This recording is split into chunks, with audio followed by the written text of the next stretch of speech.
Dear student, आज हम लोग वंशागति के आणविक आधार चैप्टर से आरएनए के कार्य को देखेंगे।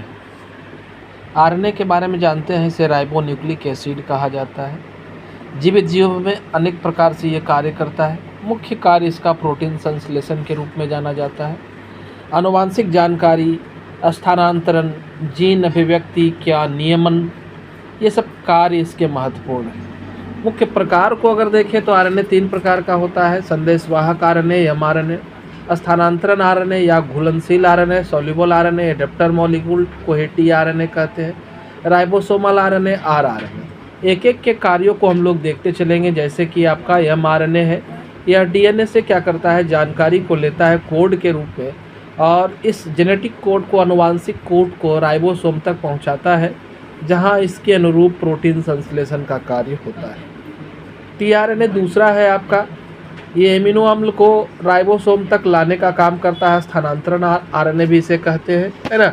और साथ में ये क्या करता है, तो और साथ में ये एमिनो एसिड को होता है, आनुवांशिक कोड को लाता है, एमआरएनए को लाने का काम करता है। सबको ये पहुंचाता है कहाँ तक, तो एमआरएनए तक, ये क्या कहते हैं, राइबोसोम तक पहुंचाता है।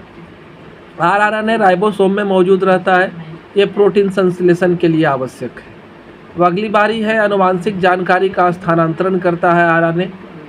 तो आरएनए डीएनए से आनुवांशिक जानकारी को लेकर के प्रोटीन बनाने के लिए मदद करता है, राइबोसोम में लाता है। आरएनए जीन की गति को नियमित करता है, कोशिका की संरचना और कार्य को नियंत्रित करता है। एमआरएनए को आप देख ही लिए कि ये आनुवांशिक जानकारी को ले जाएगा। टीआरएनए के काम को भी हमने आपको दिखा दिया, है ना। अब चलते हैं, कुछ और भी आरएनए होते हैं, जैसे एक है माइक्रो आरएनए, एमआईआरएनए कहते हैं इसको।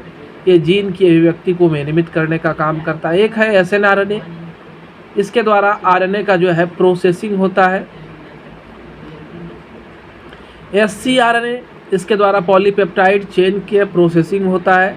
आरएनए एंजाइम की तरफ से भी काम करते हैं, जैसे राइबोजाइम, राइबोन्यूक्लिएज, ये सब है। इसके अलावा आनुवांशिक कोड का काम करेगा।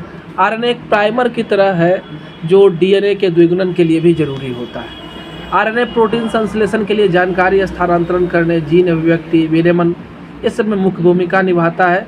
तो कैसा लगा वीडियो, हमारे चैनल को सब्सक्राइब करेंगे।